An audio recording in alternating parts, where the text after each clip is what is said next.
எல்லாம் எப்படி இருக்கீங்க? இன்றைக்கி நம்ம பச்சை பயிறு மாவு அரைச்சி அதில் இட்லி, தோசை, ஆப்பம் எல்லாம் எப்படி பண்ணுறதுன்னு பார்க்கலாம் வாங்க. தேவையான பொருட்கள் என்னென்னு பார்க்கலாம் வாங்க. பச்சை பயிறு 2 கப், பச்சரிசி 2 கப், புழுங்கரிசி 1 கப், இட்லி அரிசி 1 கப், கருப்புளுந்து 1/2 கப், வெந்தயம் 2 டேபிள் ஸ்பூன்.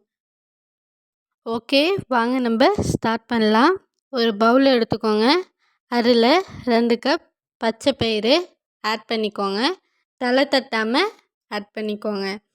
அது கூடவே அரிசி 1 கப்பும் புழுங்கரிசி 1 கப்பும் ஆட் பண்ணிக்கோங்க.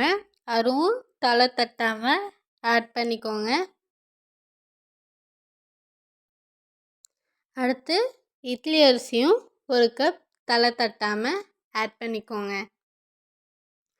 கருப்பு உளுந்து 1/2 கப் எடுத்து அதையும் ஆட் பண்ணிக்கோங்க. அது கூடவே வெந்தயம் 2 டேபிள் ஸ்பூன் எடுத்து அதையும் ஆட் பண்ணிக்கோங்க.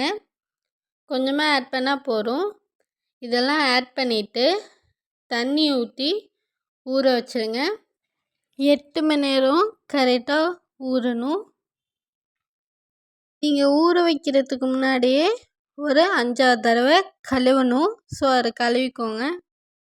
8 மணி நேரம் மாவு நல்லா ஊறின பிறகு மாவை அரைக்க ஸ்டார்ட் பண்ணலாம். ஆல்ரெடி நம்ம கோதுமை இட்லி மாவு எப்படி அரைக்கிறேன்ட்டு ஒரு வீடியோ போட்டிருப்போம், ஞாபகம் இருக்குன்னு நினைக்கிறேன். அந்த வீடியோவில் மாவு அரைக்கிறப்ப என்னென்னலாம் பண்ணலான்னு சொல்லிட்டு டிப்ஸ் எல்லாம் நிறையா கொடுத்துருப்போம். ஸோ அந்த வீடியோவையும் செக் பண்ணுங்கள். லிங்க்கு டிஸ்கிரிப்ஷனில் தரேன். சிம்பிள்றாங்க. மாவு கொஞ்சம் கொஞ்சமாக அரைக்கணும். ஃபுல்லாக ஒரே இதில் அரைக்கலான்னு சொல்லிட்டு ஃபுல்லாக போடக்கூடாது. ஒரு 2 கை அளவு தான் போடணும். அடிக்கடி நடுவில் தண்ணி தெளிச்சு விட்டே இருக்கணும். அப்புறம் மாவு நல்லா இந்த மாதிரி இதான பிறகு எடுத்து வச்சிடலாம். இந்த மாதிரி நிறையா டிப்ஸ் எல்லாம் அந்த வீடியோவில் இருக்கும், போய் அதை செக் பண்ணி பாருங்கள். ஓகே, நம்ம மாவு ரெடி. இந்த மாவுக்கு ஃபைனலாக ஒரு விஷயம், உங்களுக்கு தேவையான அளவுக்கு உப்பு இதில் ஆட் பண்ணிக்கோங்க. ஓகே, மாவு ரெடியானோடனே தோசையோ இட்லியோ ஊற்றக்கூடாது. 6 மணி நேரம் வெளில ஸ்டோர் பண்ணி வச்சு தான் ஊற்றணும். 6 மணி நேரம் கழித்து மாவை நல்லா கிண்டி விட்டு தான் தோசையோ இட்லியோ ஊற்றணும்.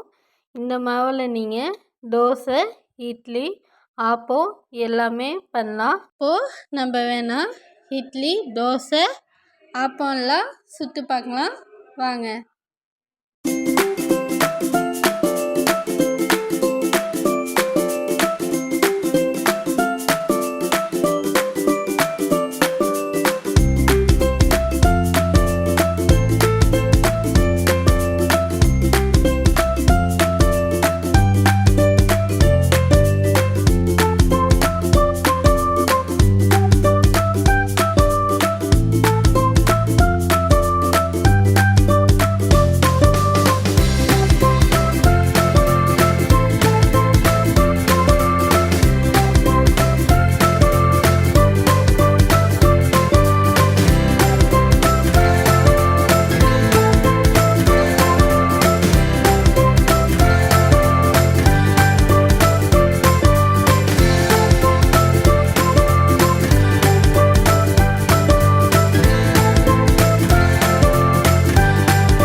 ஓகே, இப்போது 3மே சர்வ் பண்ணுறதுக்கு ரெடியாக இருக்கும்.